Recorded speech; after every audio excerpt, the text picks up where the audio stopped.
Hello students, मैं अंशु आपकी Hindi teacher. आज हम लोग क्लास 3 का चैप्टर 12 जब मुझको सांप ने काटा के प्रश्न उत्तर को समझेंगे पढ़ेंगे। दिए गए प्रश्नों के उत्तर लिखिए। तो हमारा प्रश्न है, नाना मुझे झाड़ फूंक वाले आदमी के पास क्यों ले गए। तो इसका उत्तर हम लोग लिखेंगे, नाना ने मेरी उंगली पर नीला निशान देखकर सोचा कि मुझे सांप ने काट लिया है और इसका इलाज केवल तंत्र मंत्र ही है, अतः वह मुझे झाड़ फूंक से इलाज करने वाले आदमी के पास ले गए। दूसरा प्रश्न है, मैं बूढ़े आदमी को क्या बताना चाहता था। इसका उत्तर लिखेंगे हम लोग, मैं बूढ़े आदमी को बताना चाहता था कि मुझे सांप ने नहीं बड़ ने काटा है। हम लोग अगले प्रश्न की तरफ बढ़ते हैं। अगला प्रश्न, कहानी में लड़के को बड़ काट लेती है। बड़ का डंक होता है।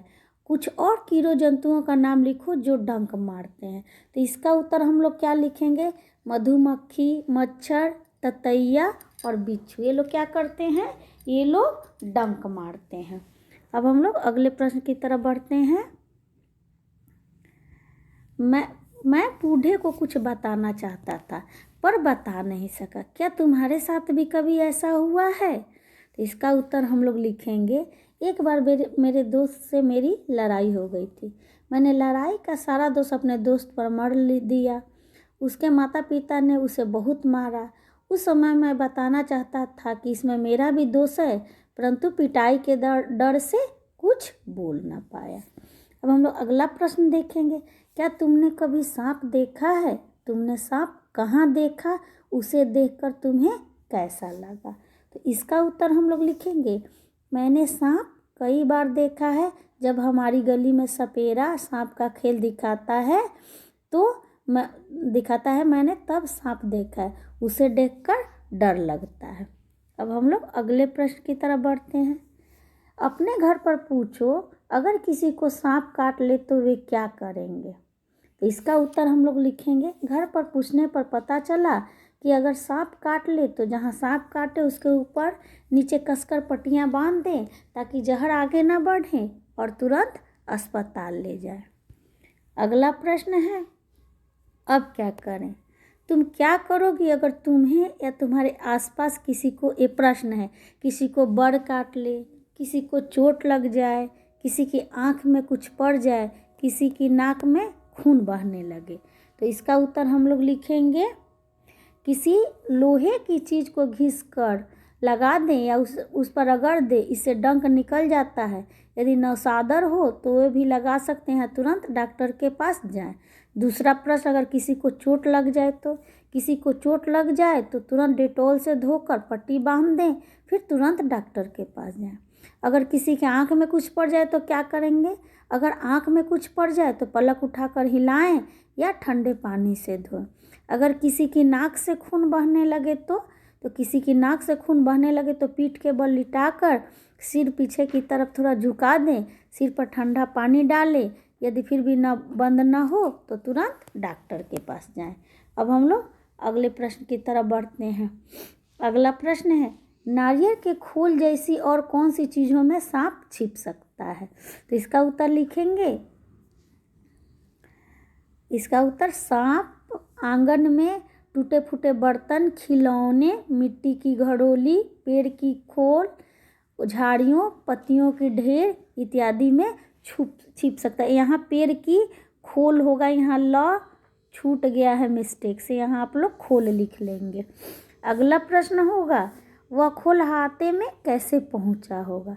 तो इसका उत्तर होगा, नारियल निकाल कर खोल वहीं पर फेंक दिया गया होगा, किसी ने फेंक दिया होगा। अब हम लोग अगले प्रश्न की तरफ बढ़ते हैं।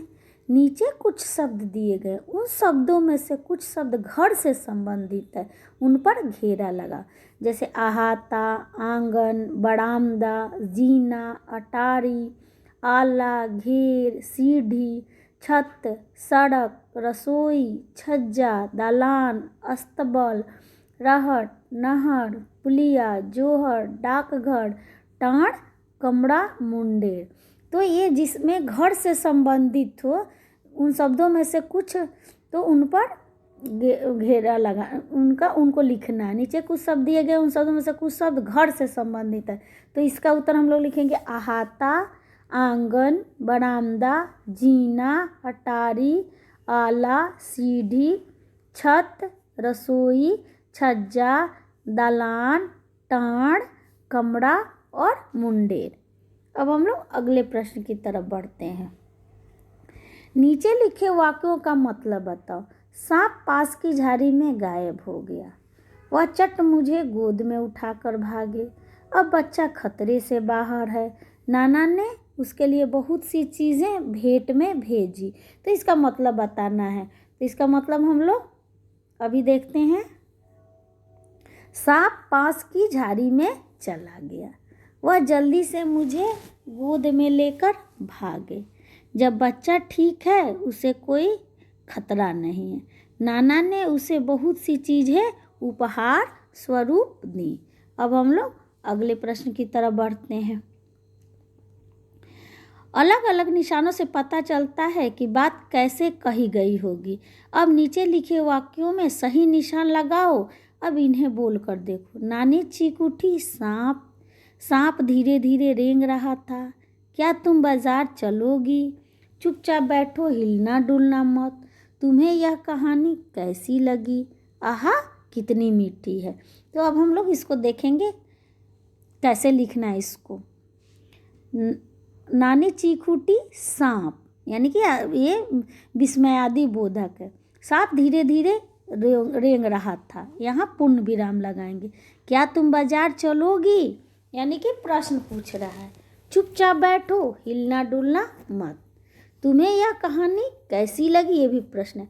आहा, कितनी मीठी है। तो आहा मतलब ये आश्चर्य विस्मयादि बोधक, कितनी मीठी है। तो अब हम लोग अगले प्रश्न की तरफ बढ़ते हैं। तुम लड़के को क्या कहोगे? कारण देखकर बताओ। निडर, नादान, होशियार, शरारती, डरपोक, शर्मीला। याद रखो, वह खोल में सांप लेकर भागा था। तो इसका उत्तर हम लोग क्या लिखेंगे? नादान, क्योंकि उसे सांप को पकड़ना एक खेल लग रहा था। सांप कितना खतरनाक होता है इसका पता ही नहीं था, यानी बच्चे को पता नहीं था कि सांप कितना खतरनाक हो सकता है। अब हम लोग अगले प्रश्न की तरफ बढ़ते हैं, शुरू करते हैं। यहाँ धीरे शब्द का 2 बार इस्तेमाल किया गया। ऐसे ही और कुछ शब्द लिखो और उनसे वाक्य बनाओ। जैसे चलते चलते, तो इसे हम लोग क्या वाक्य बनाएंगे? वह चलते चलते गिर गया। पीछे पीछे, तुम मेरे पीछे पीछे कब आए? आगे आगे, वह आगे आगे भाग रहा था। भाग भाग, भाग भाग कर काम किया करो, यानी कि जल्दी जल्दी। मोटे मोटे, यहाँ बड़े मोटे मोटे मच्छर हैं। तो आप इन प्रश्न को देखें, समझें। अब आप इन प्रश्न और उत्तर को कॉपी में लिखेंगे और इसको याद भी करेंगे।